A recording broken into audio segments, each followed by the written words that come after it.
Okay, we are here today with Terry Blackwood of the Imperials. He worked with Elvis for many years on the road from 69 to 71 and also worked with him on recordings such as He Touched Me.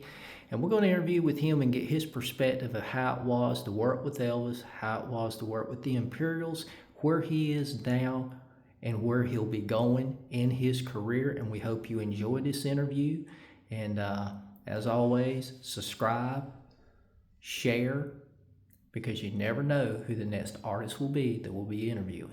So today, Mr. Blackwood, one of the first questions that I wanted to ask you was, what kind of got you started? What was your passion or motivation that got you started in the music business?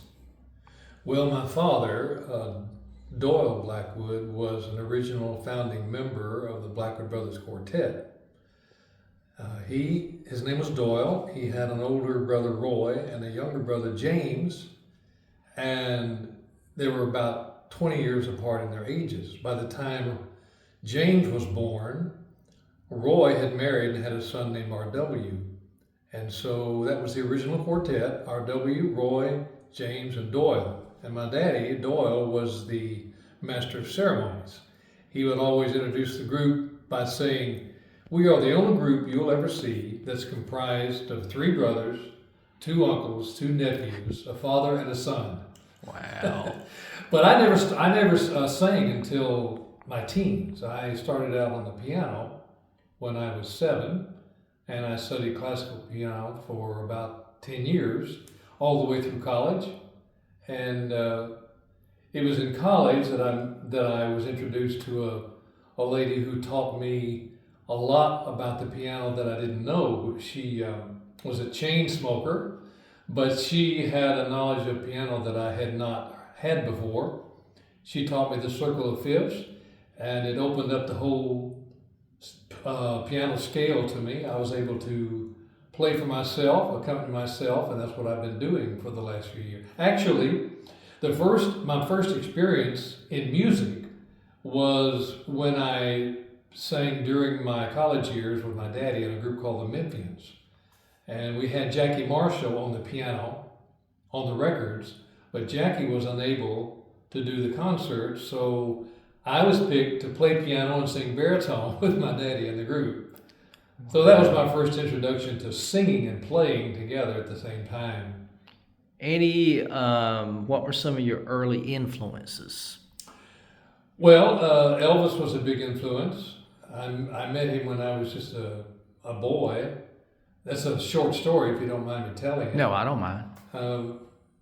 The Blackwoods were really popular at that time, and a political party asked James if he would be interested in running for the state legislature, and he was, of course, too busy, so he asked my daddy if he would be interested, and Daddy said, "I'll try it."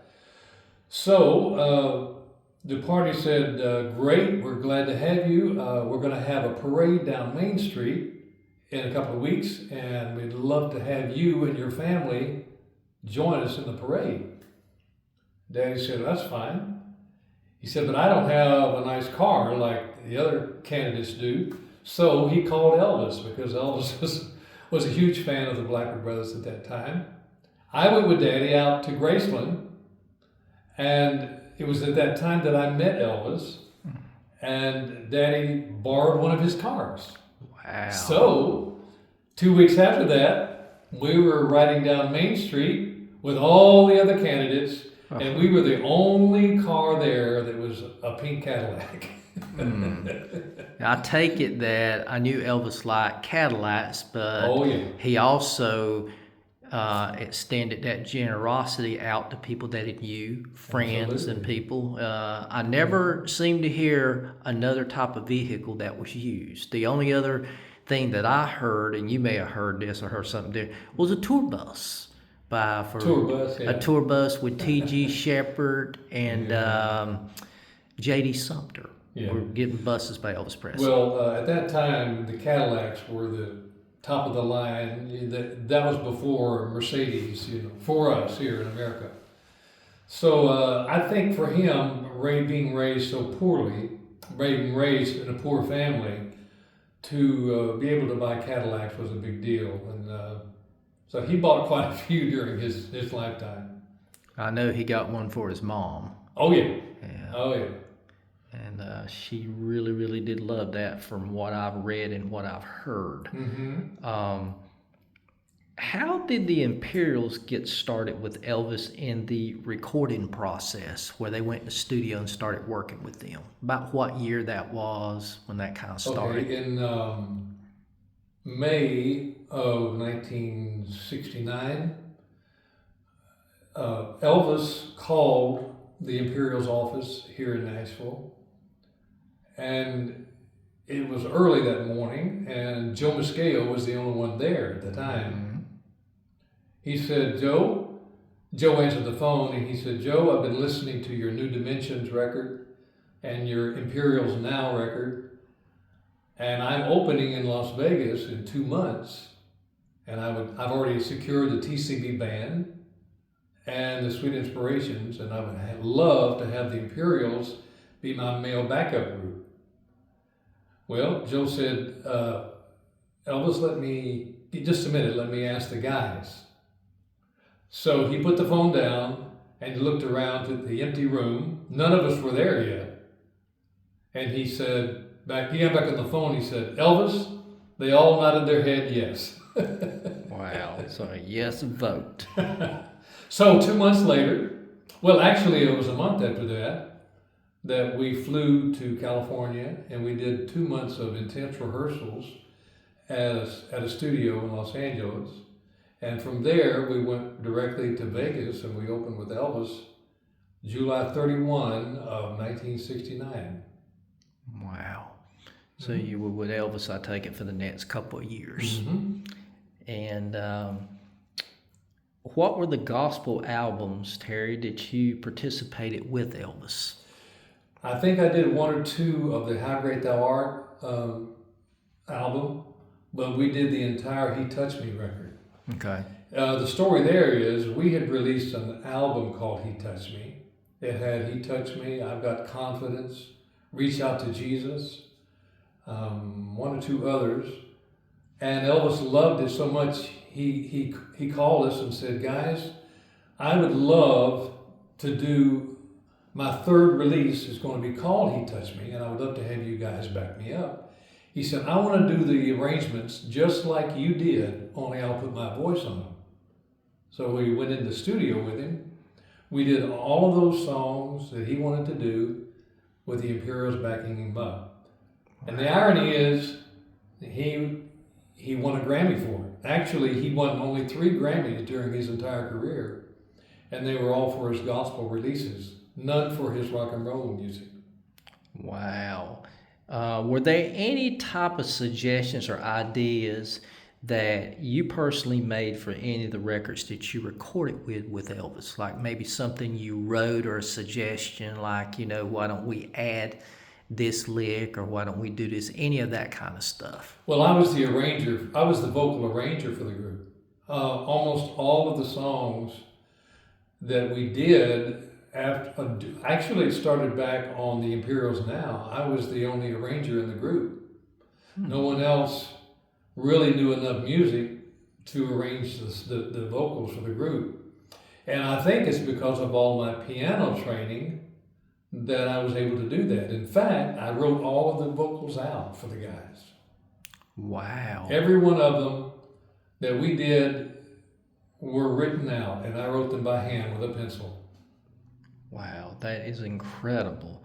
I took the track, and then I wrote a vocal to it, and that's how I did it. Wow. I know there's some people out there that can read music and some cannot. Some of them say, hey, I can do it by ear. But it sounds to me like you knew in your mind exactly what you wanted to do. I did. I developed a passion for arranging, and I felt like it was one of the gifts God gave me, so I developed it. It doesn't come easy unless you start working on your talent and developing it, and that's what I did. Is there like a favorite Elvis album that you were on? And if so, why was it your favorite? We did several of his secular releases, but Elvis was such a fan of gospel music that I have to say that the He Touched Me record was probably my favorite of all he did. How Great Thou Art, he did in every show, and it was probably a crowd favorite as well. And he loved songs like The Wonder of You and some of the ballads he did such a great job on, but How Great Thou Art remained one of his signature songs that people always loved hearing him sing. And of course, we started it out.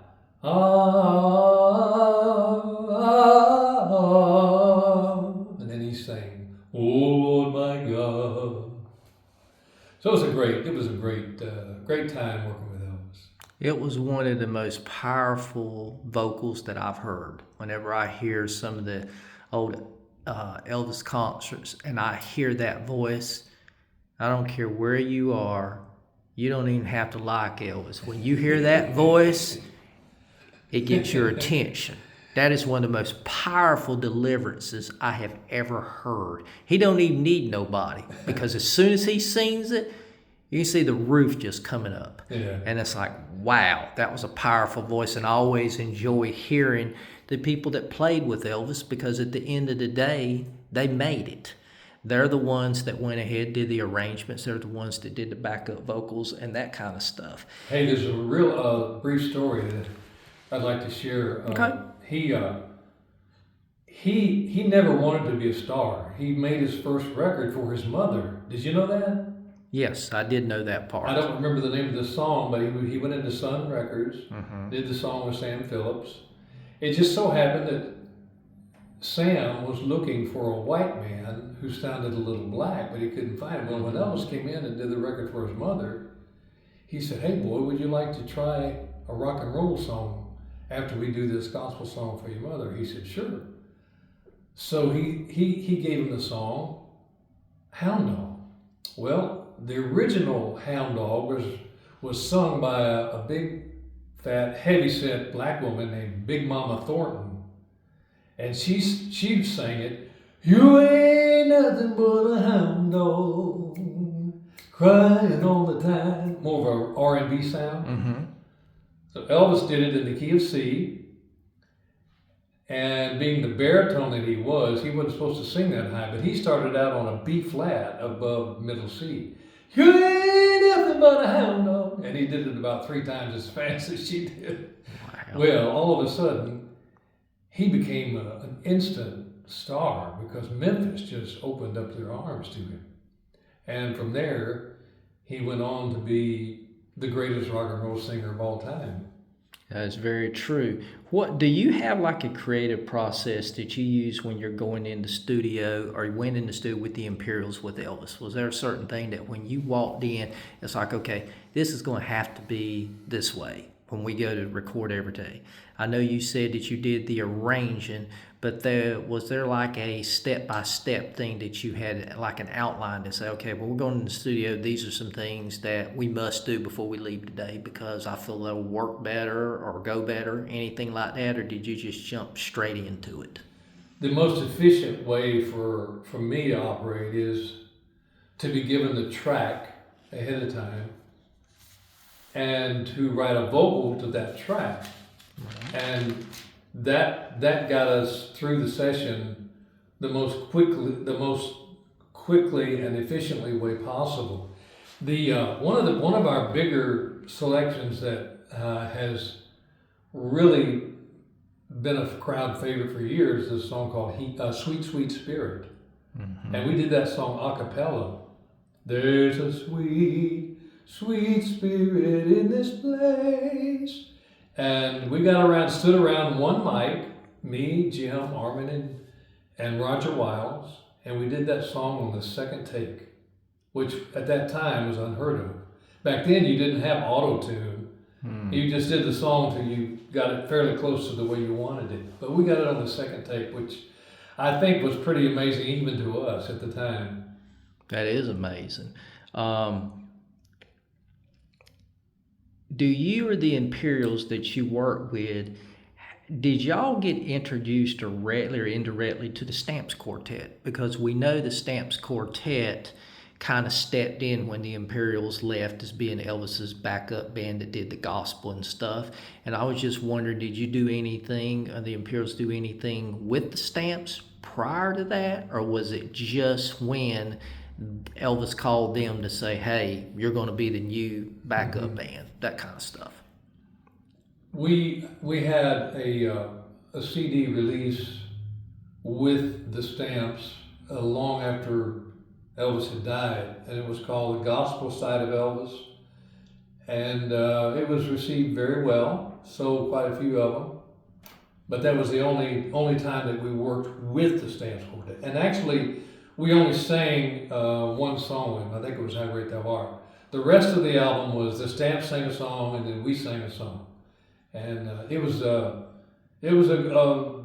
nice project. The producer was Joe Gershio, who was Elvis's conductor, and it was a joy to be a part of that CD release. Now, I know during the years with Elvis,